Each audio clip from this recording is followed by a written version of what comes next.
आज भी कहते हैं कि उनका दिल धड़कता है। प्रसाद के बारे में कहते हैं कि वो आज भी आके हर रोज़ प्रसाद खाते हैं। जैसे कृष्ण जी ने कहा है कि कर्म कीजिए, फल की चिंता मत कीजिए। देखिए, सबसे पहले तो आई थिंक सबको जन्माष्टमी की हार्दिक शुभकामनाएं। और जन्माष्टमी के पावन अवसर पर पहली बार हरिओम जो ऐप है, उन्होंने, अगर मैं कहूँ इनके बारे में, तो ये भारतवर्ष में पहला वो डिवोशनल और स्पिरिचुअल OTT ऐप है।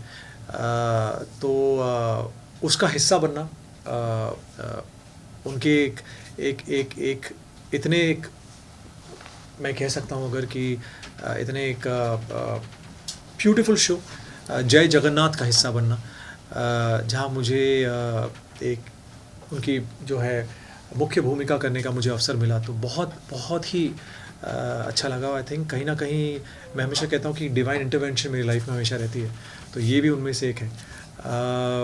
तो कभी सोचा नहीं था कि कृष्ण जी का जो है मुझे किरदार निभाने का मौका मिलेगा ऑन स्क्रीन, लेकिन वो भी हो गया।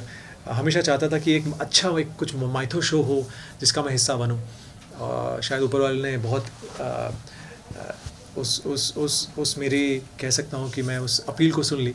और जैसे पीछे देख पा रहे हैं कि जय जगन्नाथ एक ऐसा शो है जो जगन्नाथ पुरी जो है, जो बहुत विख्यात है, जो धामों में से एक है।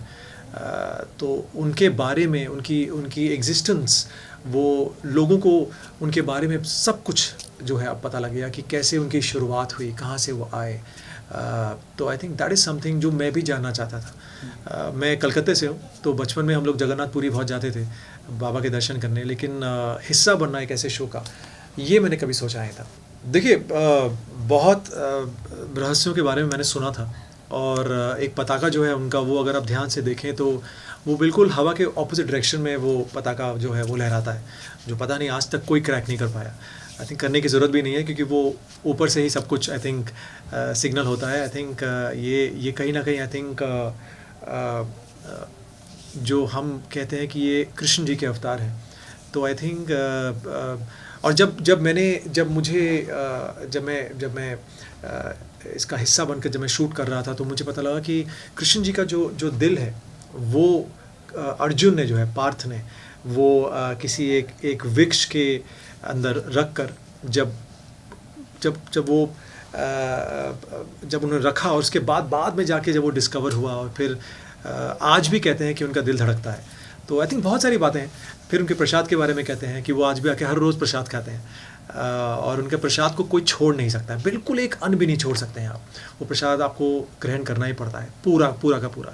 तो बहुत सारी बातें हैं, बहुत सारी चीज़ें हैं जो जब मैं शूट कर रहा था तो मुझे पता लगा। और कहीं ना कहीं मैं अपने आप को बहुत लकी मानता हूँ कि इतने कैरेक्टर्स प्ले करने के बाद जब फाइनली जाके एक ऐसा कैरेक्टर मिला जिसके बारे में मुझे ज़्यादा कुछ पढ़ना नहीं पड़ा, मुझे ज़्यादा कुछ काम नहीं करना पड़ा, होमवर्क नहीं करना पड़ा। ये एक ऐसा किरदार था जो आई थिंक अपने आप ही, आई थिंक प्रभु ने चाहा और वो अपने आप ही मैंने प्ले किया। उसके, चाहे उसके डायलॉग्स हो, इमोशंस हो, उठना बैठना, बोलना चलना, सब कुछ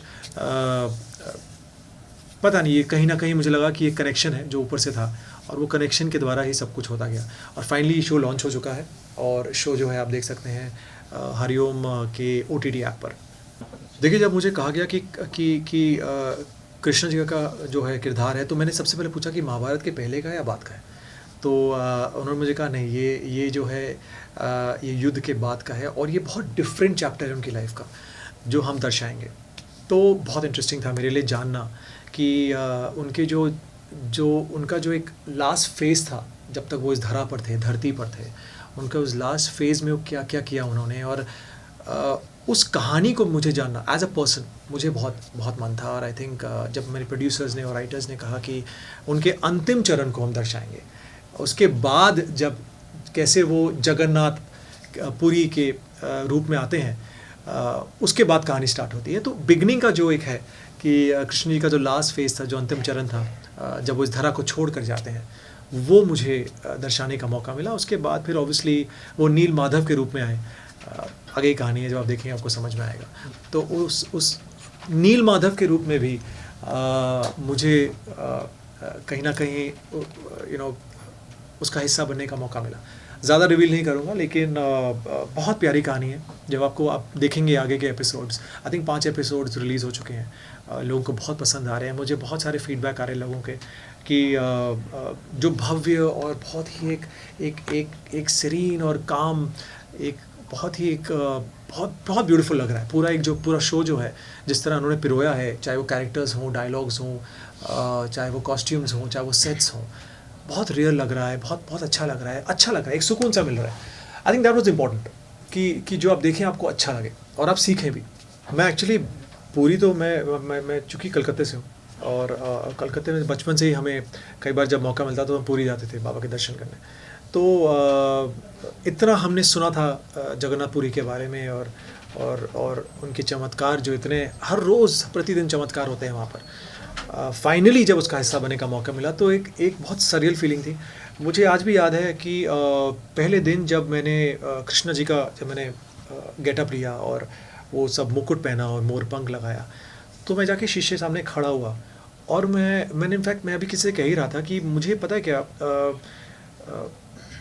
सिर्फ अच्छा महसूस हुआ बहुत ज़्यादा, और कुछ और कोई ख्याल नहीं आए, कुछ इमोशंस नहीं, कुछ नहीं, बस बहुत अच्छा एक सुकून सा महसूस हुआ। और हल्के चेहरे पे स्माइल आई। खुद से मैं अपने आप को देख रहा था शीशे में, और मैंने कहा हाँ ये अच्छा है, ये सही है, अब सही है, तो वो एक जो यहाँ से जो आवाज़ आई, आई थिंक वो एक कनेक्शन था। मे बी जैसे मैं हमेशा कहता हूँ, मेरी लाइफ में जो कुछ भी होता है वो हमेशा एक डिवाइन इंटरवेंशन होता है। अब तो ये भी एक बहुत मेजर, कहीं ना कहीं मैं मानता हूँ कि एक डिवाइन इंटरवेंशन रहा है कि मुझे मौका मिला इनके पहला जो है देश का पहला जो है spiritual and devotional OTT app का हिस्सा बनने का, और एक इतनी प्यारी कहानी जिसके बारे में मुझे जानना है, लोगों को जानना है, जगन्नाथ धाम की जो कहानी है, जो आपने जो कहा जो रहस्य है, वो भी लोगों को जानना है, उनके ओरिजिन के बारे में कि कैसे उनकी स्थापना हुई। तो आई थिंक सबको जानना है इनके बारे में। तो आई थिंक ये पहली बार शायद, जहाँ तक मुझे लग रहा है, जगन्नाथ बाबा के बारे में शायद कभी भी ऐसा कोई शो नहीं बना पूरे विश्व में किसी भी चैनल पर। तो डेफिनेटली फील्स गुड यार, पहली बार एक आप किसी हिस्सा बन रहे हैं जो इट्स बिल्कुल। आई थिंक मैं ये बस कहना चाहता हूँ कि प्लीज़ आप लोग ने इतना प्यार दिया है। कल ही शो लॉन्च हुआ और मुझे इतने सारे मैसेजेस DMs आ रहे हैं कि हम आपको तो देख ही नहीं पा रहे हैं, हम कृष्णा जी को देख रहे हैं। तो I think that was something nice. बहुत लोगों ने कहा कि यार आप कहाँ हैं, तो मैंने कहा अरे मैं तो वही हूँ तो लोगों ने कहा नहीं आप नहीं हैं। तो I think that was something which जो मुझे भी कहीं ना कहीं आंखें हल्की नम हो जाती हैं कि यार ये तो आपने सोचा नहीं था कि आप तो कैरेक्टर प्ले कर रहे हैं। जब आपको मौका मिलता है आप एज एन एक्टर प्ले करते हैं, ऐसे लाइंस बोलते हैं, ऐसे देखते हैं, वहाँ देखते हैं, चलते हैं, फिरते हैं, पॉजेज लेते हैं, जैसे एक एक्टर करता है। लेकिन यहाँ पे अपने आप चीज़ें होती चली गई, और मुझे सिर्फ इतना याद है कि बहुत सारी लाइनें मुझे दी गई थी पहले दिन कि आपको ये सब लाइनें करनी है। तो मैंने कहा कैसे करूँगा यार, बहुत सारी लाइनें, ये तो मतलब लाइन्स, इतनी लाइन्स कि आप सोच नहीं सकते। तो फिर मैं बैठा रात को, और मुझे ऐसा लगा वापस मैं स्कूल में आ गया हूँ। मुझे सिर्फ उतनी फीलिंग आई कि वापस एक क्लास में बैठ के मैं नोट्स बना रहा हूँ, होमवर्क कर रहा हूँ। लेकिन मैं सच बताऊँ आपसे, जब मैं वहाँ पर गया सेट पर और मैंने पूरा कॉस्ट्यूम पहना, मोरपंख लगाया, मैं सब कुछ भूल गया।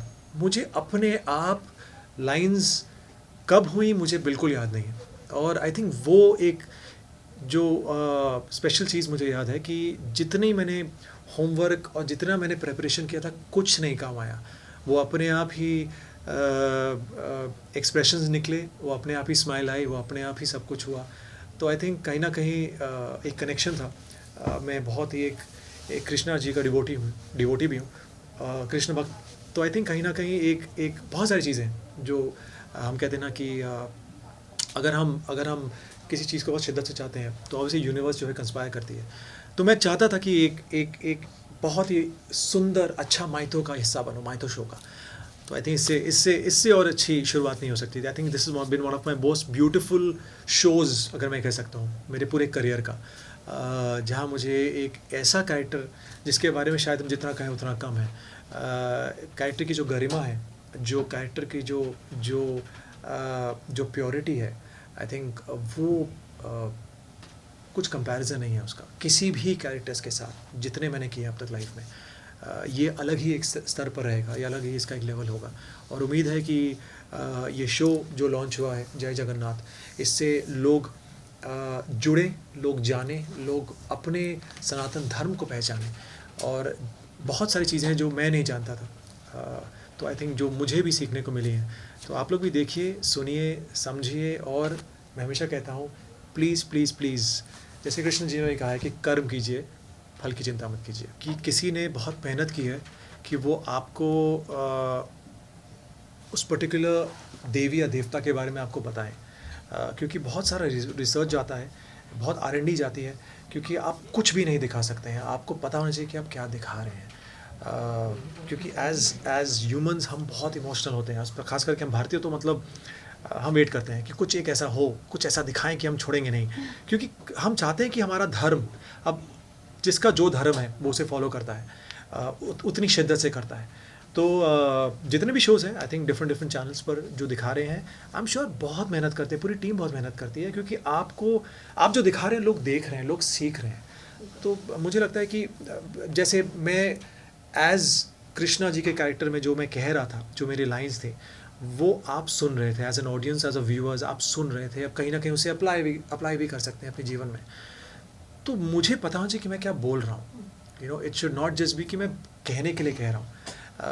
उसका अर्थ क्या है, पहले मैं समझूंगा, फिर मैं उस अर्थ को आप तक पहुँचाऊँगा। तो आई थिंक वो ज़रूरी है। और आई थिंक सही मायने में उसका रूप क्या है, उसका रूपांतर कैसे होगा, सब कुछ आई थिंक अगर पूरी टीम करती है तो डेफिनेटली शो बहुत अच्छे बनते हैं। मुझे याद है कि बहुत सारे शोज़ बचपन में, मुझे याद है कि रामायण जैसा एक शो था जहाँ हमें लगते थे बस यही है श्री राम, यही है सीता मैया। तो ऐसे बहुत सारे शोज़ बने हैं, आई थिंक हमें लगता था बस यही है। इनको देख लिया कहीं पे तो हम लोग एकदम हाथ जोड़ के खड़े हो जाते थे।